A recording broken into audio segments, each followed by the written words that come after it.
Movie के शुरू में हम देखते हैं कि हमें बताया जाता है कि आसमान से बड़े बड़े पत्थर और चट्टानों के टुकड़े ज़मीन पर गिरेंगे। साइंसदान ये बताते हैं कि ये पत्थरों की काफ़ी ज़्यादा शदीद बारिश होगी। इसी वजह से स्पेस के तमाम प्रोग्राम बंद कर दिए गए हैं। ज़मीन पर रहने वाला हर इंसान इस मंजर को देखने के लिए काफ़ी ज़्यादा बेताब है और एक्साइटेड है। तभी हम देखते हैं कि एक साइंटिस्ट प्रोफेसर एलेक्स अपनी फैमिली के साथ भी टेलीस्कोप लगाकर ये सारा मंजर देखने के लिए बेताब हैं।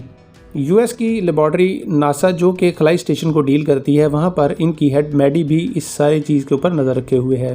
वो इस स्पेस सेंटर के अंदर बैठकर देखते हैं कि काफ़ी बड़े बड़े पत्थरों के टुकड़े हैं जो कि एस्ट्रॉयड की शक्ल में ज़मीन के साथ टकराने वाले हैं। इनमें से अगर एक बड़ा टुकड़ा ज़मीन के साथ टकरा गया तो ज़मीन ख़त्म हो जाएगी।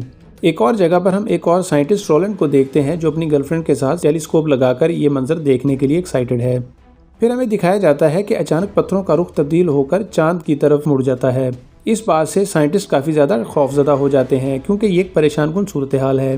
तभी दिखाया जाता है कि एक पत्थर का टुकड़ा चांद से टकराता है और चांद के ऊपर एक शदीद धमाका होता है और चांद के टुकड़े हो जाते हैं। चांद का मलबा तेजी से ज़मीन की तरफ आना शुरू हो जाता है। डॉक्टर मैडी यूएस प्रेसिडेंट को इस बारे में इतला देती है और वो बताती है कि 1 घंटे में मलबा ज़मीन से टकराने वाला है। तभी एक पत्थर का बड़ा टुकड़ा ज़मीन के साथ टकराता है और काफ़ी ज़्यादा धमाका होता है जिससे काफ़ी ज़्यादा तबाही भी देखने को आती है। दूसरी तरफ एक टुकड़ा ऑस्ट्रेलिया के ओशन में गिरता है जिससे तूफान आते हैं और सुनामी की शक्ल इख्तियार कर लेते हैं। ऑस्ट्रेलिया और इर्द गिर्द के लोगों को वहाँ से पहले ही शिफ्ट कर दिया जाता है।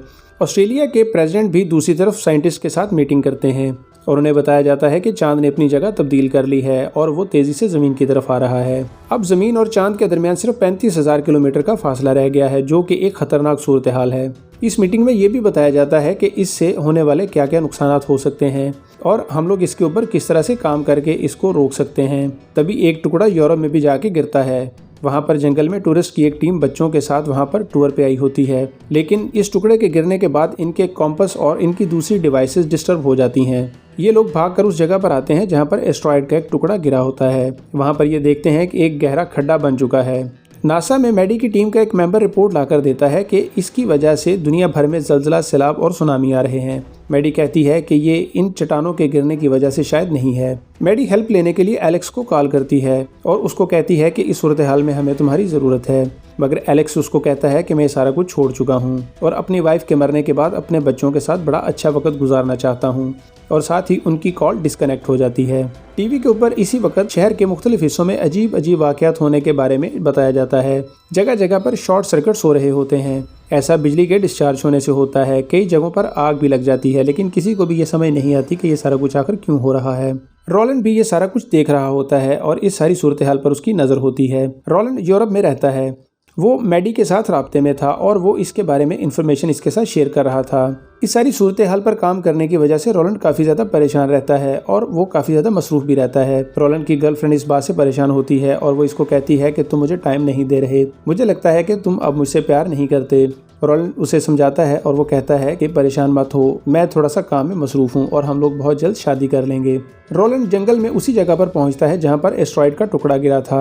ये टुकड़ा साइज में बहुत छोटा था, इसमें कोई मैग्नेटिक ताकत नहीं थी, लेकिन इसके पास कोई भी डिवाइस काम नहीं करती और कॉम्पस की सुई भी बार बार इसकी तरफ घूम जाती है। रोलैंड को समझ नहीं आता कि आखिर ये सारा कुछ क्यों हो रहा है। दूसरी तरफ एलेक्स और मैडी आपस में बातें करते हुए दिखाई देते हैं। तभी इसी दौरान रोलैंड की कॉल भी इनको आती है और वो इनको बताता है कि मैंने ये देखा है कि ये 2 सितारों के आपस में टकराने की वजह से एक मिक्सचर का बना हुआ पत्थर है। तभी वो लोग समझ जाते हैं कि ये पत्थरों की बारिश 2 सितारों के आपस में टक्कर का नतीजा है और इन्हीं 2 सितारों में से टकरा के एक पत्थर जो है वो ज़मीन के साथ टकरा चुका है और दूसरा पत्थर चांद के साथ, और ये दोनों टुकड़े एक बड़े मकनातीस की तरह काम कर रहे हैं और ये दोनों एक दूसरे को खींच रहे हैं, जिस वजह से ज़मीन और चांद का फासला कम हो रहा है। मैडी ये सारी सूरत हाल यूएस प्रेसिडेंट को बताती है। प्रेसिडेंट उसे कहते हैं कि वो टीम लेकर इसका हल करे। मैडी तभी एलेक्स को बुलाती है और इनके लिए एक खास लैब भी तैयार की जाती है जिसमें दुनिया भर के साइंसदानों से राब्ते होते हैं। इनको ये भी इंफॉर्मेशन मिलती है कि 2 दिन के अंदर अंदर बिजली से काम करने वाली हर चीज़ बंद होने वाली है, जिससे मुश्किलात में मजीद इजाफा हो जाएगा। एलेक्स और मैडी होटल में बैठे बातें कर रहे होते हैं और खाने का वेट करते हैं। तभी अचानक बिजली का शॉर्ट सर्किट होता है। ये दोनों चेक करने के लिए लैब में आते हैं तो इन्हें पता चलता है कि ज़मीन से एक स्ट्रॉन्ग इलेक्ट्रिक वेव गुजर रही है इस वेव की वजह से ज़मीन की ग्रेविटी ख़त्म हो रही है और सब चीज़ें हवा में उड़ने लगती हैं। वेव के गुजरने के बाद तमाम चीज़ें ज़मीन पर वापस आकर गिरती हैं। एलेक्स अपनी सारी टीम को इन्फॉर्मेशन देते हैं कि चांद का वजन काफ़ी ज़्यादा बढ़ चुका है और ज़मीन पर इसके बुरे असरात हो रहे हैं। अगर ये सूरत हाल ऐसे ही जारी रही तो ये इलेक्ट्रिक वेव ज़्यादा होती जाएंगी। तभी हुकूमत की तरफ से ऐलान किया जाता है कि ट्रेन, जहाज़, हर चीज़ रोक दी जाए और सब लोग घर पर रहें। इसके बाद एक और इलेक्ट्रिक वेव आती है, जिसके बाद तमाम लोग हवा में उड़ जाते हैं। सिस्टम बंद हो जाता है और इनकी कम्युनिकेशन भी ख़त्म हो जाती है। तभी इन तमाम लोगों के पास सिवाय गॉड पर भरोसा करने के और कोई चारा नहीं रहता। सब लोग बेबस नजर आते हैं। इस दौरान काफ़ी लोग मर जाते हैं और कई लोग जख्मी होते हैं। रोलैंड की फ्रेंड को बेहोश दिखाया जाता है, जो कि काफ़ी ज़्यादा जख्मी है। रेस्क्यू टीम आती है और रोलैंड की फ्रेंड को वहाँ से बचा के ले जाती है। साइंटिस्ट ये बताते हैं कि 49 डेज के बाद चांद ज़मीन से टकरा जाएगा और उसके बाद कुछ भी नहीं बचेगा। एलेक्स अपने बच्चों को अपने बाप के पास छोड़ के इस प्रोजेक्ट पे काम करने के लिए मैडी के पास आया होता है। इसके बच्चे घर पे काफ़ी ज़्यादा परेशान होते हैं और वो अपने दादा से कहते हैं कि हमें अपने बाप से मिलना है। बच्चे अपने दादा को ज़बरदस्ती जिद करके अपने फादर के पास जाने के लिए निकल पड़ते हैं। ये लोग गाड़ी में जा रहे होते हैं कि रास्ते में फिर से इलेक्ट्रिक वेव आती है, जिससे इनकी गाड़ी हवा में उड़ने लगती है और काफ़ी दूर जाकर गिरती है, जिसकी वजह से ये सारे लोग काफ़ी ज़्यादा जख्मी हो जाते हैं। इसी इलेक्ट्रिक शॉक वेव की वजह से समंदर में भी तूफान आता है और एक बहुत बड़ा शिप भी हवा में उड़ने लगता है और इसके ऊपर पड़ा हुआ सामान भी हवा में बिखर जाता है। इस तरह दुनिया में हर तरफ तबाही ही तबाही मची नजर आती है। तभी मैडी इस सारी सूरत हाल से निकलने का एक हल तजवीज़ करती है। वो कहती है कि हमें चांद की ग्रेविटी को कम करने के लिए चांद पर एक धमाका करना होगा, जिसके बाद धमाकों से एस्ट्रॉयड को तबाह कर दिया जाएगा और वो चांद को धकेलकर सूरज की ग्रेविटी में ले जाएंगे। तभी आर्मी एक प्लान बनाती है और वो कहती है कि हम जमीन से चांद को हिट करेंगे और चांद वापस अपने सूरज की तरफ चल पड़ेगा। प्रेसिडेंट दोनों की तजावीज़ लेकर सोचने के लिए टाइम मांगता है और वो फिर दूसरे मुल्कों से भी राब्ता करता है। तभी एलेक्स को पता चलता है कि उसके बच्चे और फादर घर पर नहीं हैं, बल्कि वो गुम हो गए हैं।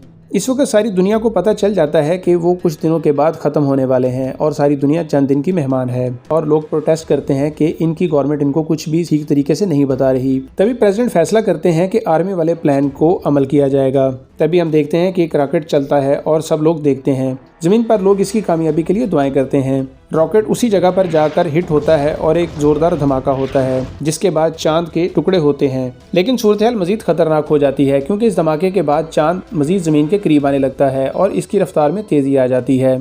दुनिया के लोग इस बात से काफ़ी ज़्यादा परेशान होते हैं।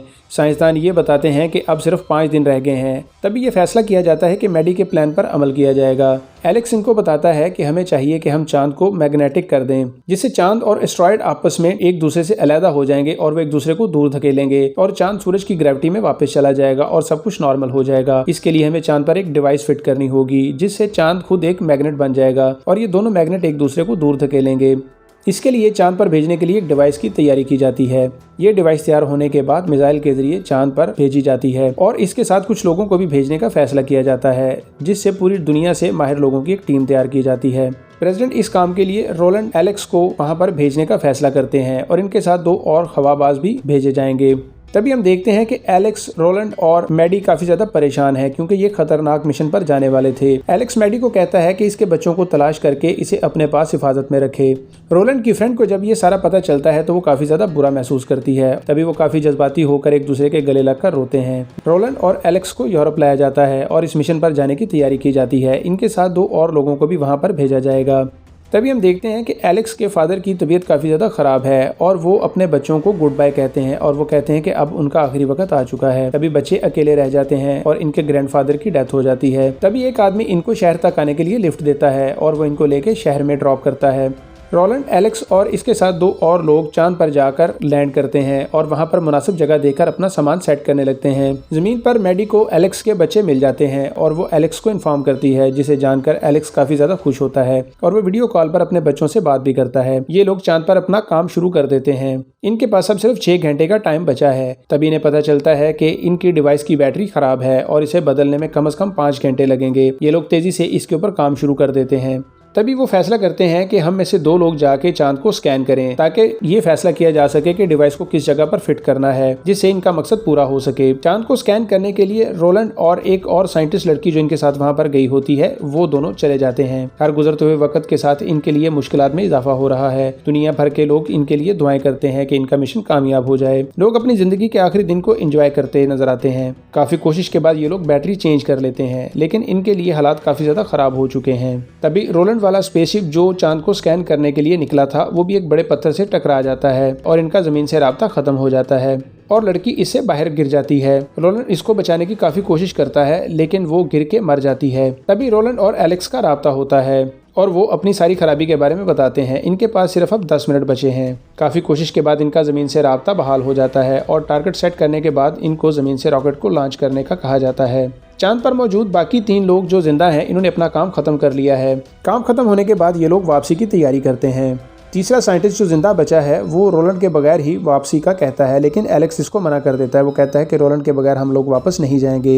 रोलैंड का स्पेसशिप खराब हो चुका है और वो वापसी के काबिल नहीं रहा। वो इनको बताता है कि मैं तुम्हारे साथ वापस नहीं जा सकता, तुम लोग अपनी जान को खतरे में मत डालो। तभी एलेक्स और उसके साथ एक हवाबाज वहां से उड़ जाते हैं और वो चांद को छोड़ देते हैं। कुछ देर के बाद हम देखते हैं कि जमीन से हिट किया जाने वाला मिसाइल चांद पर सेट किए हुए टारगेट पर आके टकराता है और चांद पर धमाके होते हैं और वो एस्ट्रॉइड का टुकड़ा जो चांद के ऊपर पड़ा हुआ था वो चांद को छोड़ के अलग हो जाता है। चांद वापस जमीन से दूर होना शुरू हो जाता है। जमीन पर मौजूद लोग रोलैंड, एलेक्स और तीसरे साइंसदान के बारे में काफी ज्यादा परेशान हैं। एलेक्स और उसके साथ दूसरा साइंसदान जिंदा वापस जमीन पर पहुंच जाते हैं। रोलैंड की वाइफ काफी ज्यादा दुखी होती है। तभी उसे एक मैसेज मिलता है जिसमें वो वीडियो मैसेज उसकी तरफ से भेजा जाता है जिसमें वो दिखाया जाता है कि वो चांद के ऊपर दिल का निशान बनाकर उसको मैसेज देता है कि मैं तुमसे बहुत ज्यादा प्यार करता हूँ। कुछ दिन के बाद एलेक्स और उसके साथ दूसरा साइंटिस्ट जमीन पर जिंदा वापस आते हैं तो उनका बहुत ही पुरजोश तरीके से इस्तकबाल किया जाता है। एलेक्स और मैडी आसमान की तरफ बातें करते हैं जहां पर चांद के 2 बड़े टुकड़े दिखाई देते हैं और इसके बाद फिल्म अपने एंड पर पहुंच जाती है।